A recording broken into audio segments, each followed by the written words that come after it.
Hey everyone, Brendan Setter here. Thanks so much for joining me to celebrate the life of John Sykes, 1959 to 2025. Unfortunately, he has passed away on January 20th of 2025 after battling cancer. Most of us remember him from bands like Whitesnake, Thin Lizzy, going all the way back to Tigers of Pantang or Blue Murder, his own group. Such an amazing guitar player that is just unmatched, in my opinion, in terms of what it is that he brought to the different genres of rock, hard rock, even metal during his tenure playing with these different bands. So many great songs created during his tenure in these bands that it's almost unquantifiable as to what it is that he brought to music as a whole. Going back though, I want to just cover his life, the different projects that he did, talk about that sort of stuff. So we're going to go all the way back to 1981 when he joined Tigers of Pantang, a new wave of British heavy metal band. And they were doing great, but when he came in, he brought something to the lineup that just a power and an excitement that wasn't there in earlier recordings that were much more raw, much more on the punk hard rock side of things than where they went with John Sykes. And he would record 2 albums with the band. Spellbound in 81, an absolutely fantastic album. It's actually the first album that I picked up from Tigers of Pantang due to knowing who John Sykes was. Of course, I went back and discovered more and loved the band even when he wasn't part of it. He also recorded Crazy Nights, another really great album. In all, Tigers of Pantang during that original era on MCA recorded 4 albums, and he did do a couple tracks on what would be the 4th album, but he wasn't part of the band at that time. So he records those 2 great albums. And what happens next with him leaving and moving on to other things becomes a recurring sort of theme throughout John's life and his career in music. Now, whether that was just something that he enjoyed changing things up, if he was a hard personality to get along with, or, he just liked things a particular way that he wanted them done. And he would prove over his career that the choices that he made and the albums and the material that he put out would be absolutely top notch. There is nothing that John Sykes released during his career that wasn't just absolutely stellar, in my opinion. I found this to be interesting. I didn't actually know this, that John he auditioned for Ozzy Osbourne's band to take the place of Randy Rhoads after his passing. Obviously, he didn't get it, but could you imagine what Ozzy would have sounded like having the power of John Sykes behind him? Essentially, imagine 1987 Whitesnake sound with Ozzy. That could have been a really cool thing, but no matter. In 1982, he would join Thin Lizzy and record their final album, Thunder and Lightning, in 1983. This album here produced the song Cold Sweat, which I've seen so many different bands cover. It's got to be one of the most popular songs that John Sykes contributed throughout his career, but through Thin Lizzy, that's just one of those songs. John Norm from Europe, such a big fan of John Sykes, recorded that song. And again, as I said, so many other great artists have done that one as well. Unfortunately, though, Thin Lizzy would break up and John would be without a band again. But again, no worries, because in 1984, David Coverdale came calling and asked him to join. And he would go in and take the album that was slided in and re-record guitars, doing what they eventually called the American version or the American remix of it. And that is the powerhouse album that we know today as slided in as the classic version of this. And this really kicked off Whitesnake's career in the US, and I think that is owed to John Sykes. It is a power that he brought. He took the blues hard rock band and made them, and I don't want to misuse this word, but made them metal, made them part of that glam metal era. He elevated it to something contemporary that was going on at the time. And I think without him, Whitesnake would not have done or been what they became in the US. One of the biggest bands out of the 80s.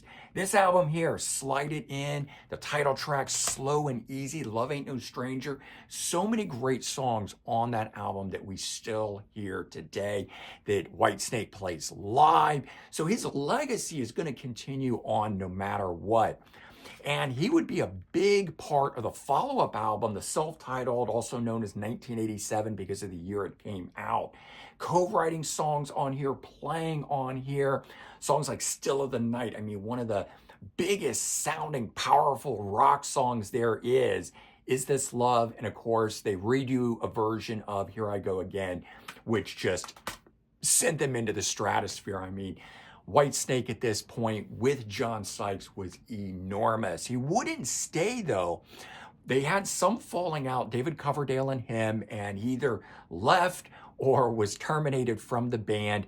But so he doesn't continue on with that, but he was part of the writing, the recording, and the making of the mega album. And not a lot of people remember him for that because he didn't appear in the music videos for this. That was the new lineup, but they weren't the ones that had recorded this. So credit goes where credit is due. John Sykes made Whitesnake, in my opinion.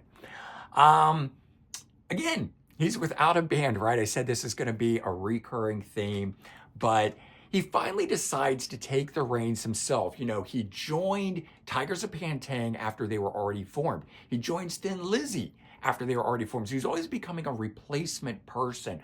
Whitesnake was the same way. So we finally have him form his own band, Blue Murder.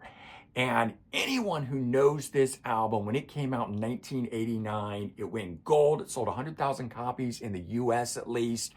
An absolute powerhouse of an album to compete with the sounds of Whitesnake. Now, you know, so this right here, if you liked what Whitesnake had done, if you liked the power that he had brought to Thin Lizzy, this was where it was at.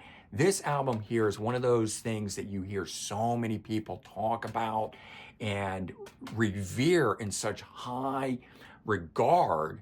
The follow-up, though, took 4 years, didn't come out till 1993. Now, remember, we had grunge, we had alternative rock that came in 91. Maybe they held it back for that reason, I don't know. This album, not nearly as powerful sounding as this, but just another great slam of rock. Nothing But Trouble, 1993. A killer album. Unfortunately, those are the only two Blue Murder albums. I don't know why he never reformed that band or did more under that banner, but he didn't.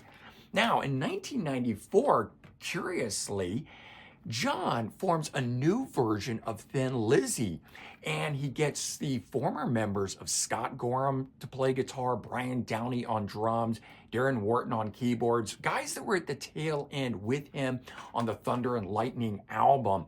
Rounding out the lineup, coming in on bass was Marco Mendoza. And they did record one live album, simply called One Night Only, came out in 2000. An absolutely stellar sounding release. John Sykes could do absolute tribute and paying respects and whatnot to Phil Lynott, who wasn't there, but how John Sykes delivered the songs, because he was singing and playing guitar, so he took over that role. And he just absolutely did it justice, in my opinion. And interestingly for me, this was my first exposure to Thin Lizzy. Remember, they're not as big here in the US. I always knew the song Boys Are Back in Town. I never really liked that song, but I didn't realize the scope and size of the catalog until I got this. And I fell in love with this. And from this, that made me a fan. So John Sykes was one of those guys that was able to turn me on to so many different groups that I have to thank him specifically for that aspect, because I became a fan of Tigers of Pantang because of him. I became a fan of Whitesnake because of him. I became a fan, of course, following him with Blue Murder, but I became a fan of Thin Lizzy because of what he did. I may never have discovered or found Thin Lizzy had he not done a reformed version of the group. I know there are people that are purists that don't think that that should exist out there without Phil Lynott, but I think Phil would actually have really appreciated what both John Sykes and now Scott Gorham does, carrying on that legacy. And in 95, he would finally start doing solo albums, which I guess you could say is the continuation of Blue Murder, because these things sound a lot like that.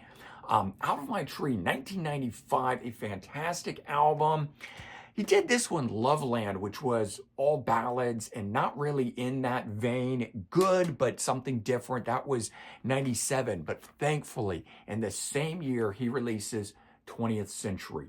And for those people looking for an album that sounds like the debut of Blue Murder, this is it here, guys. Check this out if you never have. It's very hard to get a hold of, but this album is where it is at. It is my favorite thing that he did outside of the band projects. I like that as much as the first Blue Murder album. And he would do one more, Nuclear Cowboy, in 2000.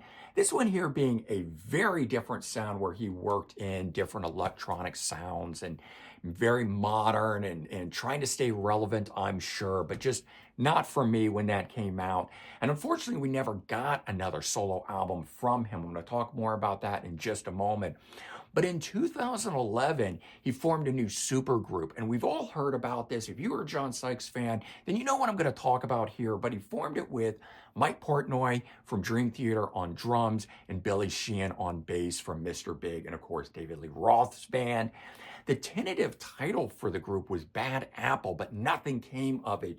John Sykes is known for moving as slow as molasses when it comes to his projects. And again, I think that just goes back to his nature of wanting to get it right, wanting to be perfect, and only put out the best material. And he certainly has done that with his catalog over his lifetime and career in music. Now, we know that nothing really came of that. Maybe there's an album recorded somewhere. I'd love to get it one day. Ultimately, Billy and Mike would rope in Richie Kotz and form the Winery Dogs, but the Winery Dogs ultimately should have had John Sykes at the helm, and it never did.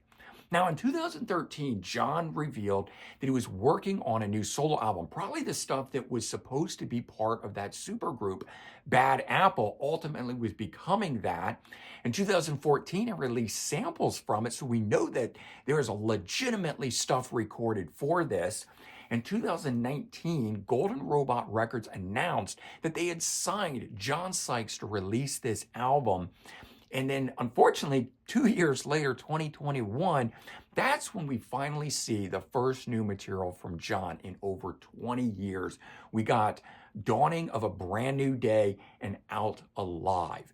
So music exists. He is signed to Golden Robot Records, but nothing has ever happened with that album. And unfortunately now, with his passing on January 20th of 2025, it would be bittersweet for Golden Robot to finally release that to the fans so we can hear those final recordings of a beloved guitarist like John Sykes that we all love so much. We're all so much a fan of what it is that he did and the great music that he gave us and the legacy that he's leaving behind, to finally have some of that lost music, so to speak.